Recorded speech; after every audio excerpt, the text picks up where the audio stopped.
मान्य सदस्यहरू, अब उहाँले जवाफ दिएपछि यहाँहरूले आफ्ना केही मान्य सदस्यहरू आसन ग्रहण गरौँ।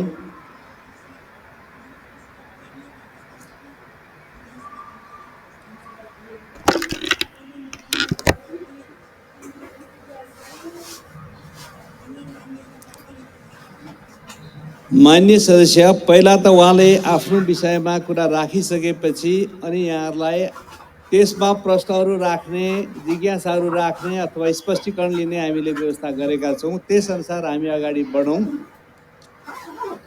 मान्य सदस्य, आसन ग्रहण गरौँ र सामान्य प्रधानमन्त्रीजी आफ्नो वक्तव्य दिनु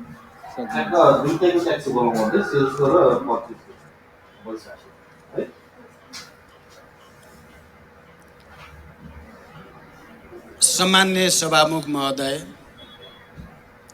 सामान्यतः हाम्रो परम्परा अनुसार सदनमा प्रधानमन्त्रीले बोल्ने भनेपछि प्रतिपक्षी दलको नेता, सत्ता गठबन्धनका पनि सबै नेताहरू उपस्थित हुने प्रचलन थियो।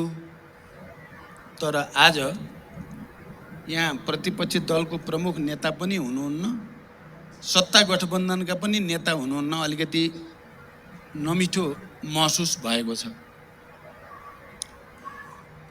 तैपनि म अहिले हिजोदेखि सदनमा उठेका केही विषयहरू, अहिले भर्खरै प्रतिपक्षी दलको तर्फबाट मान्य सदस्यले राखेका कुराहरू समेतलाई स्पष्ट पार्ने उद्देश्यका साथ म यहाँ उपस्थित भएको छु। सबभन्दा पहिला त म भारत भ्रमण बारे नै कुरा राख्न चाहन्छु। मैले मित्र राष्ट्र भारतको भ्रमणमा जानु अगाडि पनि यस सम्मानित सदनलाई जानकारी गराएको थिएँ र विषयहरू के प्रस्तुत हुँदैछन्, छलफल हुँदैछ भन्ने विषयहरू समेत मैले प्रस्तुत गरेको थिएँ। यी विषयहरूमा छलफल हुँदैछ भनेर। अब म भारत भ्रमण सकेर फर्केको छु र म भ्रमणको बारेमा औपचारिक रूपले म प्रतिपक्षी दलको नेतालाई धन्यवाद भन्न चाहन्छु। उहाँ आइपुग्नु भयो, त्यसको निम्ति मैले भन्दै थिएँ, उहाँले देखिन, नमिठो लागेको छ भनेर आउनुभयो, त्यसको लागि म खुसी भएको छु। धन्यवाद। अब म मित्र राष्ट्र भारतको भ्रमणमा भए गरेका कामहरू बारे यस सम्मानित सदनलाई जानकारी गराउन चाहन्छु सबभन्दा पहिला। त्यसपछि हिजोदेखि यो सदनमा उठेका विषयहरू बारे पनि म आफ्नो स्पष्टीकरण भनौँ या विचार भनौँ म प्रस्तुत गर्नेछु। सम्मान्य सभामुख महोदय, मित्र राष्ट्र भारतका प्रधानमन्त्री महामहिम श्री नरेन्द्र मोदीको मैत्रीपूर्ण निमन्त्रणामा मैले गत जेठ 17 देखि 20 सम्म भारतको 4 दिने औपचारिक भ्रमण पुरा गरी फर्केको छु। भ्रमणका अवसरमा भएका द्विपक्षीय भेटघाट एवं कार्यक्रमहरूका बारेमा यहाँहरूलाई अवगत नै छ। नेपाल र भारत बीच सदियौं पुरानो तथा घनिष्ठ सम्बन्ध रहिआएको छ। मेरो भ्रमण आगामी दिनमा द्विपक्षीय सम्बन्धलाई अझ बलियो बनाउने दिशामा केन्द्रित रह्यो।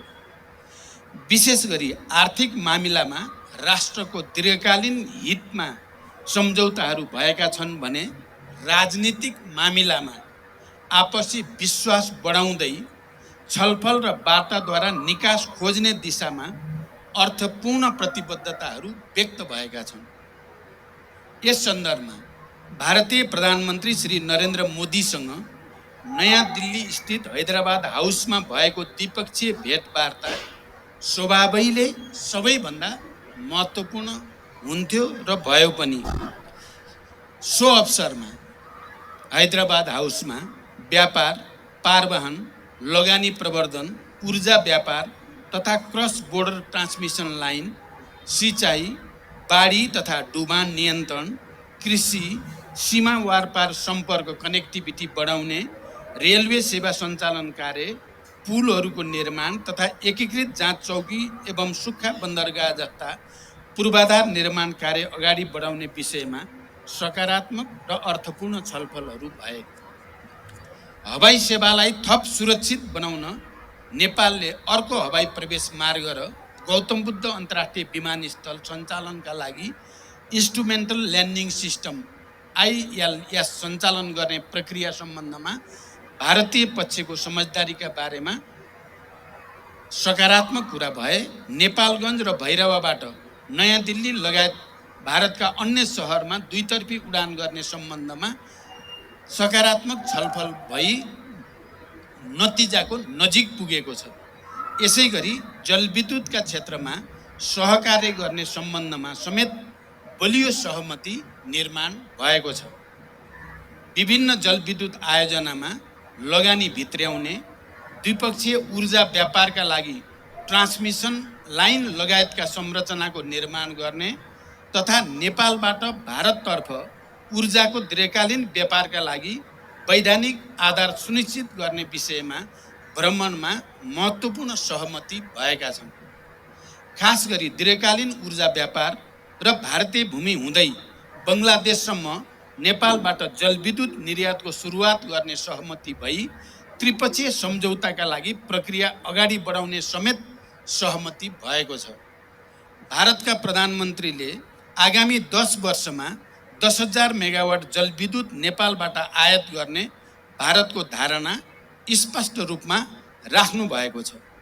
नेपालमा विद्यमान प्रचुर जलविद्युत क्षमताको उपयोग गरी समृद्धि हासिल गर्न लगानीकर्ताहरूको टटकारो आवश्यकता छ। यो हामी सबैले महसुस गरेकै कुरा हो। लगानीकर्ताहरूले उत्पादित विद्युतको बजार सुनिश्चित हुने अवस्थामा मात्र लगानी गर्ने हुँदा आगामी 10 वर्षमा 10,000 मेगावाट विद्युत भारतले नेपालबाट खरिद बिक्री सम्झौता गरी खरिद गर्ने व्यवस्था सहितको फ्रेमवर्क एग्रिमेन्टमा दुवै देशका ऊर्जा सचिवहरूले प्रारम्भिक हस्ताक्षर सम्पन्न गरेका छन्। औपचारिक प्रक्रिया पुर्याएर निकट भविष्यमा नै, यो निकट भनेको लामो छैन, केही दिनमा नै हस्ताक्षर सम्पन्न हुने सहमति भएको छ।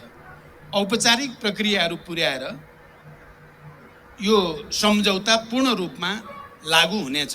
भारत र नेपालका लगानीकर्ताहरू बजारको यो सुनिश्चितताबाट लगानीका लागि आकर्षित भई जलविद्युत उत्पादनमा थप लगानी हुने विश्वास लिइएको छ। साथै नेपालमा निर्माणाधीन जलविद्युत, सडक जस्ता ठुला विकास निर्माण परियोजनाको लागि अति आवश्यक विस्फोटक पदार्थको सहज र सरल आपूर्तिका लागि प्रधानमन्त्री मोदीसँग मैले गम्भीर रूपले कुरा राखेको छु र यसमा सकारात्मक जवाब पनि पाएको छु। पञ्चेश्वर बहुद्देशीय परियोजनाको शीघ्र कार्यान्वयनका लागि 3 महिनाभित्र विस्तृत परियोजना प्रतिवेदन DPRलाई अन्तिम रूप दिने र द्विपक्षीय छलफललाई तीव्रता दिने सहमति भएको छ।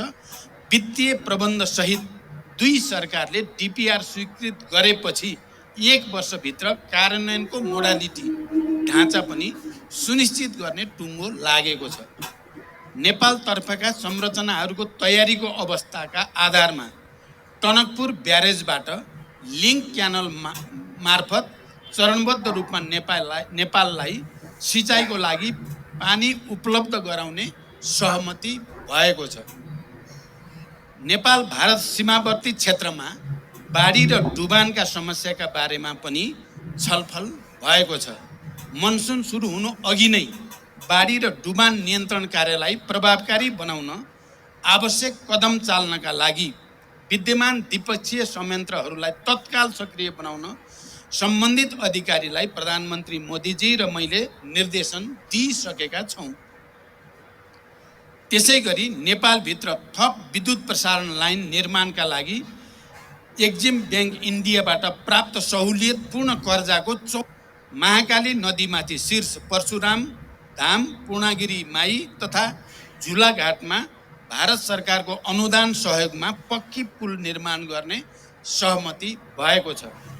यसबाट आवागमन र व्यापारमा सहजता भई सुदूरपश्चिम प्रदेशका जनता लाभान्वित हुनेछन् र भारत सरकारको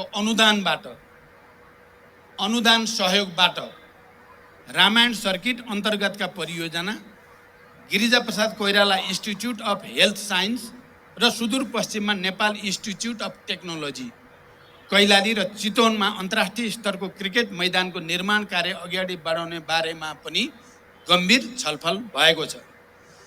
सम्माननीय सभामुख महोदय, कृषि क्षेत्रमा क्षमता अभिवृद्धि, अर्ग्यानिक खेती, प्राकृतिक कृषि प्रणाली, नानो फर्टिलाइजर जस्ता विषयमा आपसी सहयोग विस्तार, मलको सहज आपूर्ति, नगदे बाली र चौपाएको नस्ल सुधारका लागि सहायता लगायतका विषयमा समेत गम्भीर छलफल र सहमति भएका छन्।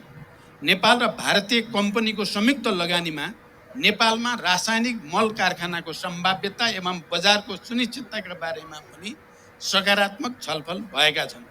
भारतीय बजारमा नेपालका कृषिजन्य उत्पादन र प्राथमिक वस्तुहरूको निर्यात सहजीकरणका लागि भारतीय प्रधानमन्त्रीसँग गम्भीर छलफल भएको छ।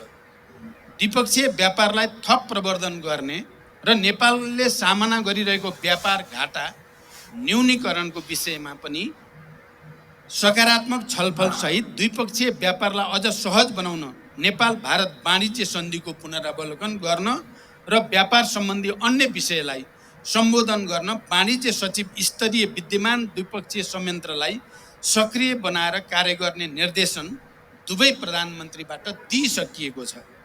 व्यापार सहजीकरणका लागि प्रयोगशालाहरूले जारी गर्ने प्रमाणपत्रको म्युचुअल रिकग्निसन र एक्रेडिटेसन सम्बन्धी कार्यलाई अभ्यासमा उतार्ने गरी द्विपक्षीय समझदारी पत्रलाई टुङ्गोमा पुर्याउने सहमति भएको छ। नेपाली जुटमा लगाइएको महसुल काउन्टर भेलिङ ड्युटी हटाउन समेत भारतीय प्रधानमन्त्रीसँग सकारात्मक छलफल भएको छ। भेटवार्ताका क्रममा सीमा सम्बन्धी विषयहरूमा गम्भीर रूपले छलफल भएको छ। सीमा सम्बन्धी विषयलाई स्थापित कूटनैतिक संयन्त्र मार्फत समाधान गर्न भारतका प्रधानमन्त्रीलाई मैले गम्भीर ढङ्गले आग्रह गरेको छु। यहाँहरूलाई थाहा नै छ, प्रधानमन्त्री मोदीजीले पनि संयुक्त प्रेस मिटको अवसरमा सीमा लगायतका थाती रहेका सबै समस्या समाधान गरिनेछ भन्ने कुरा स्पष्ट शब्दमा राख्नु भएको छ। लामो समयपछि भारतीय प्रधानमन्त्रीबाट सीमा सम्बन्धी विषयमा स्पष्ट विचार आएको यो पहिलो र सकारात्मक अभिव्यक्ति हो। सम्माननीय सभामुख महोदय, अब म यस सम्मानित सदनलाई मेरो भ्रमणका अवसरमा प्रधानमन्त्री मोदीजी र मैले भर्चुअल माध्यमबाट उद्घाटन र शिलान्यास गरेका परियोजनाबारे जानकारी गराउन चाहन्छु। कुर्था बिजलपुरा रेलमार्गको हस्तान्तरण भारत सरकारको अनुदान सहयोगमा निर्माण भइरहेको यस रेलमार्ग अन्तर्गत हाल जयनगर कुर्था 35 किलोमिटर खण्डमा रेल सेवा सञ्चालन भइरहेकोमा कुर्था बिजलपुरा थप 17 किलोमिटर लामो खण्ड सम्पन्न भई हस्तान्तरण भएको छ। आवश्यक तयारीपछि अहिले सञ्चालनमा रहेको कुर्थासम्मको रेल सेवा बिजलपुरासम्म विस्तार भई 52 किलोमिटर यात्रुवाहक रेल सेवा सञ्चालन हुनेछ। हाल निर्माणाधीन बिजलपुरादेखि बर्दिवाससम्मको बाँकी 18 किलोमिटर खण्ड पनि शीघ्र सम्पन्न गर्ने सहमति भएको छ। त्यसपछि नेपालको पूर्व पश्चिम राजमार्गको बर्दिवासदेखि 70 किलोमिटर दूरीमा जयनगर हुँदै भारतका विभिन्न सहरहरूमा यात्रुवाहक र मालवाहक रेल सेवा सञ्चालन हुनेछ। यसबाट नेपालको आयात निर्यातमा समय र लागत घट्नुका साथै पर्यटन क्षेत्रमा समेत ठुलो टेवा पुग्ने विश्वास लिइएको छ। भारतको जोगबनीदेखि नेपालको विराटनगर कस्टम यार्डसम्म कार्गो रेल सेवाको सञ्चालन भारत सरकारको अनुदान सहयोगमा निर्माणाधीन भारतको बथनादेखि नेपालको कटहरी मोरङसम्मको रेलमार्ग मध्ये बथनादेखि विराटनगर भन्सार परिसरसम्मको 8 किलोमिटर खण्ड सम्पन्न भई नेपाल सरकारलाई हस्तान्तरण भएको छ। यसबाट विराटनगरको व्यापार व्यवसायलाई सहज हुनुको साथै हाल वीरगञ्जमा परेको चाप पनि कम हुन जानेछ।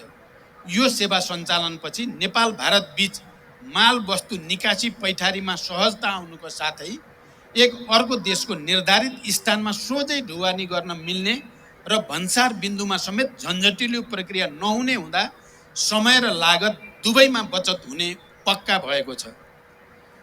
एकीकृत जाँच चौकीको शिलान्यास एवं उद्घाटन भारत सरकारको आर्थिक तथा प्राविधिक सहयोगमा निर्माण गरिएको नेपालगञ्ज रूपेडिया स्थित एकीकृत जाँच चौकीको हामीले संयुक्त रूपमा उद्घाटन गर्यौं। त्यसै गरी भारत सरकारकै आर्थिक तथा प्राविधिक सहयोगमा निर्माण हुने भैरवा सुनौली एकीकृत जाँच चौकीको पनि शिलान्यास गरिएको छ। यस किसिमका एकीकृत जाँच चौकीको निर्माण अत्याधुनिक क्वारेन्टाइन सेवाहरू विस्तार हुने भएबाट व्यापार सहजीकरण र अनाधिकृत व्यापार नियन्त्रणमा सहज हुने एवं गुणस्तरीय वस्तुको आयात सुनिश्चित हुने विश्वास गर्न सकिन्छ।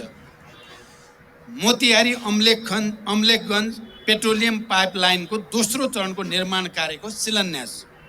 पहिलो चरणमा भारतको मोतिहारीदेखि बाराको अम्लेखगञ्जसम्म पेट्रोलियम पाइपलाइनको निर्माण सम्पन्न भई दोस्रो चरणमा उक्त पाइपलाइनको चितवनको लोथरसम्म विस्तार गरी ग्रिनफिल्ड टर्मिनल निर्माण गर्ने पूर्व योजना अनुरूप नै दोस्रो चरणको शिलान्यास भएको छ। यस बारेमा पेट्रोलियम पूर्वाधार निर्माण सम्बन्धी समझदारी पत्र समेत हस्ताक्षर भएको छ। बुटोल गोरखपुर 400 केबी अन्तर्देशीय प्रसारण लाइनको शिलान्यास भएको छ। बुटोल गोरखपुर 400 केबी प्रसारण लाइनको निर्माण नेपाल विद्युत प्राधिकरण र भारतको power grid corporation of India limited PGCIL को 50% सेयर रहने गरी संयुक्त उपक्रम कम्पनी मार्फत अघि बढाउने सहमति यस अघि नै नेपाल र भारतका सचिव स्तरीय बैठकमा भएको हो।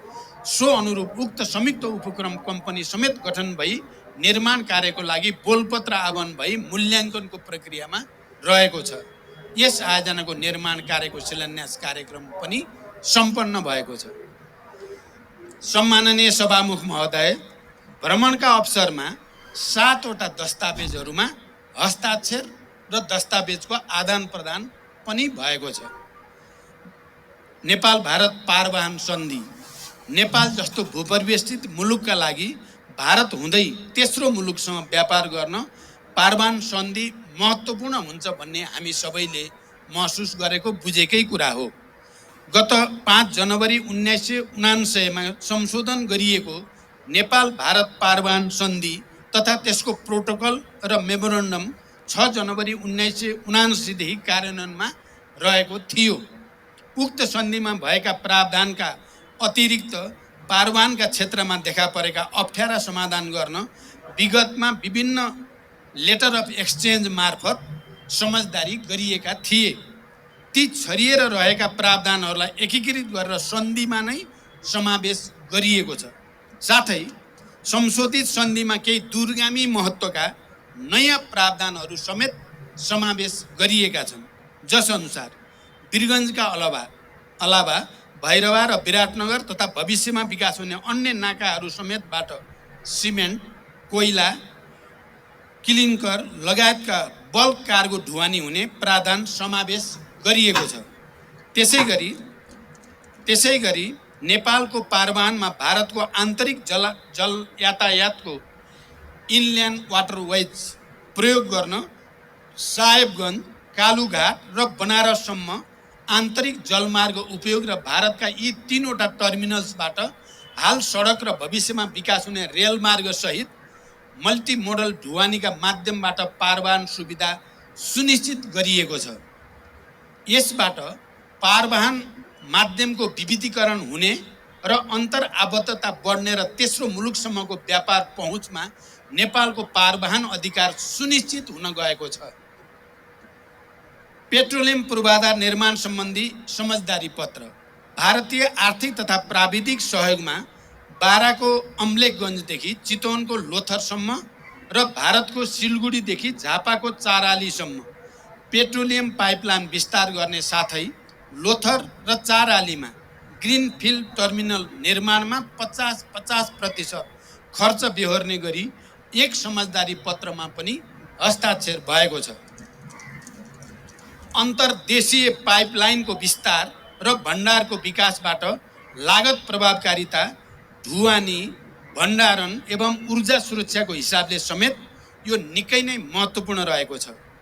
विद्युतीय ऊर्जाको विकास र खपत बढाउने सरकारको प्रमुख प्राथमिकता रहे तापनि आगामी केही वर्ष पेट्रोलियम खपत निरन्तर रहने र विश्व अनुभवले समेत शून्य पेट्रोलियम खपत हुने नदेखिएको परिप्रेक्ष्यमा अन्तर्देशीय पाइपलाइन हाम्रो लागि नै बढी आवश्यक रहेको छ। दोधारा चाँदेनी एकीकृत जाँच चौकी तथा सुक्खा बन्दरगाहको निर्माण सम्बन्धको समझदारी पत्र भारत सरकारको आर्थिक तथा प्राविधिक सहयोगमा 3 वर्षभित्र निर्माण सम्पन्न हुने गरी समझदारी पत्रमा हस्ताक्षर भएको छ। नेपालको सुदूरपश्चिम क्षेत्रमा यस किसिमको पूर्वाधार निर्माण हुँदा पारवाहन एवं व्यापार सहजीकरण भई समग्र सुदूरपश्चिम र देशको आर्थिक रूपान्तरणमा महत्त्वपूर्ण भूमिका खेल्ने विश्वास हामीले लिएका छौँ। यो क्षेत्रबाट भारतको पश्चिमतिर रहेका सामुद्रिक बन्दरगाहहरू तुलनात्मक रूपमा नजिक पर्ने हुँदा आगामी दिनमा भारत हुँदै तेस्रो मुलुकसम्म व्यापार पहुँच वृद्धि गर्न कोसेढुङ्गा साबित हुनेछ। यसको निर्माणबाट हाल विकास भइरहेका औद्योगिक पूर्वाधार र आगामी दिनमा विकास हुने विशेष आर्थिक क्षेत्रको विस्तारमा सरकारी तथा निजी लगानी बढ्न जाने, रोजगारी सृजना हुने र तुलनात्मक लाभ भएका जडीबुटी जन्य वस्तुको प्रशोधन र निर्यात प्रवर्धनमा पनि ठोस टेवा पुग्ने विश्वास लिइएको छ। फुकोट कर्णाली 480 मेगावाट जलविद्युत परियोजना सम्बन्धी समझदारी पत्र विदेशी लगानीकर्तासँग स्वदेशी लगानीकर्ताले संयुक्त उपक्रम कम्पनी खडा गरेर विद्युत उत्पादनको लागि आवश्यक अनुमति पत्र लिएर आयोजना, अध्ययन तथा निर्माण गर्न पाउने विद्यमान कानुनी व्यवस्था अन्तर्गत भारतको national hydro power corporation NHPC र नेपालको विद्युत उत्पादन कम्पनी लिमिटेड बीच संयुक्त उपक्रम कम्पनी खडा गरी 480 मेगावाटको फुकोट कर्णाली जलविद्युत आयोजनाको अध्ययन तथा निर्माण गर्ने समझदारी पत्रमा हस्ताक्षर भएको छ।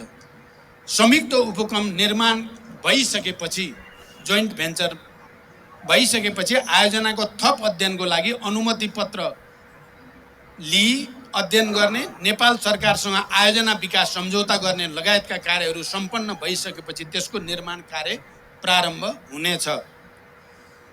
तल्लो अरुण 669 मेगावाट जलविद्युत परियोजना सम्बन्धी परियोजना विकास सम्झौता कम्पिटेटिभ बिडिङ प्रक्रियाबाट लगानी बोर्ड र सतलज जलविद्युत निगम बीच सन् 2021 मा सम्झौता भई प्रचलित कानुन बमोजिम अध्ययन पुरा भएको 669 मेगावाट क्षमताको बुट मोडेलमा निर्माण हुने यो परियोजना अरुण तेस्रोको तल्लो तटीय परियोजना हो।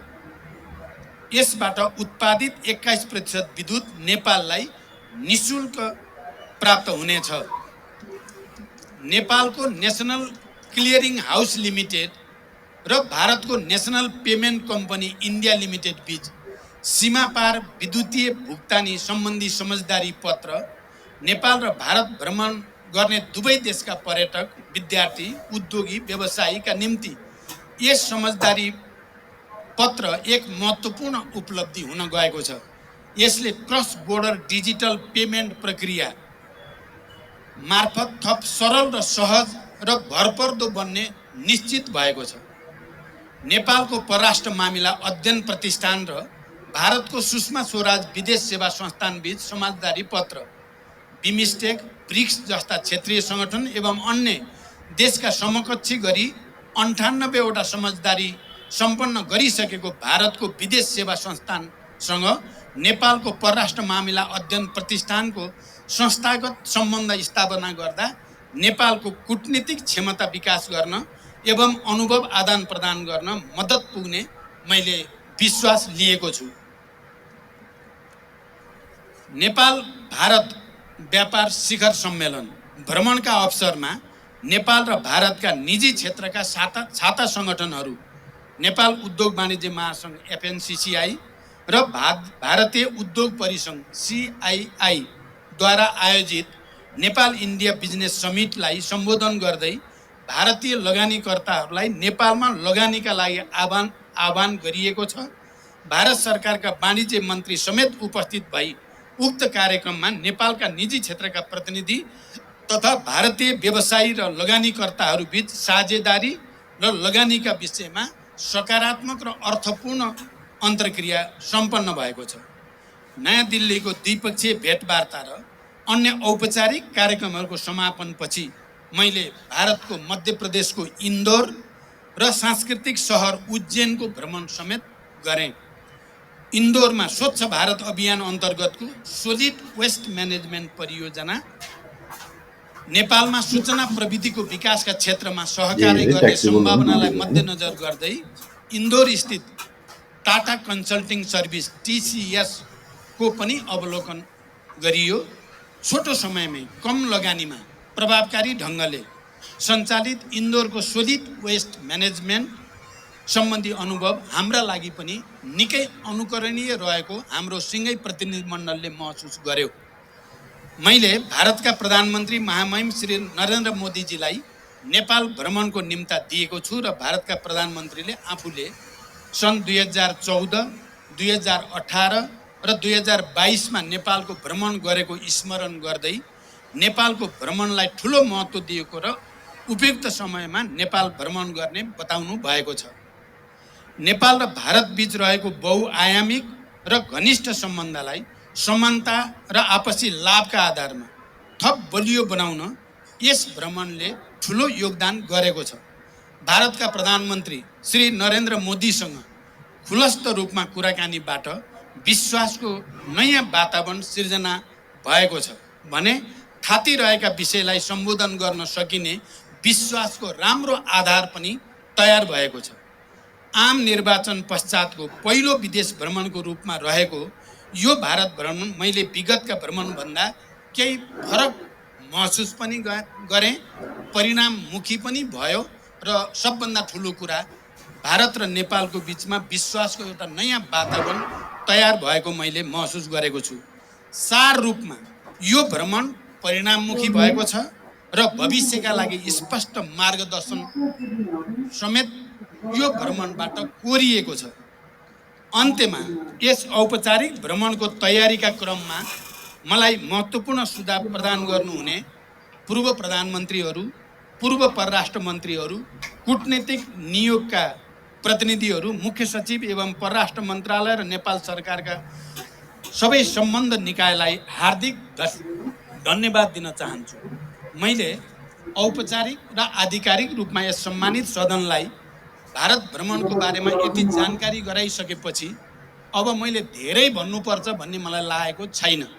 तैपनि अहिले प्रतिपक्ष दलको तर्फबाट मान्य सदस्यलाई र हिजो पनि उठेका कुराहरूको बारेमा मैले थोरै मात्रै स्पष्ट पार्नुपर्ने आवश्यकता महसुस गरेको छु।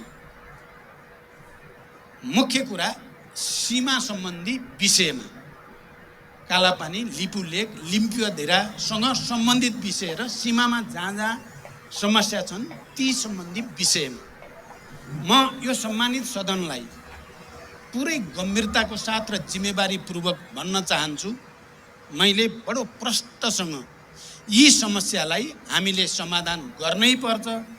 जबसम्म सीमा सम्बन्धी यो समस्याको स्थायी र दीर्घकालीन समाधान गरिँदैन नेपाल भारत सम्बन्ध सहज हुन सक्दैन भनेर बडो प्रष्टसँग अन्य नेताहरूका अतिरिक्त भारतीय प्रधानमन्त्रीसँग समेत प्रष्टसँग राखे।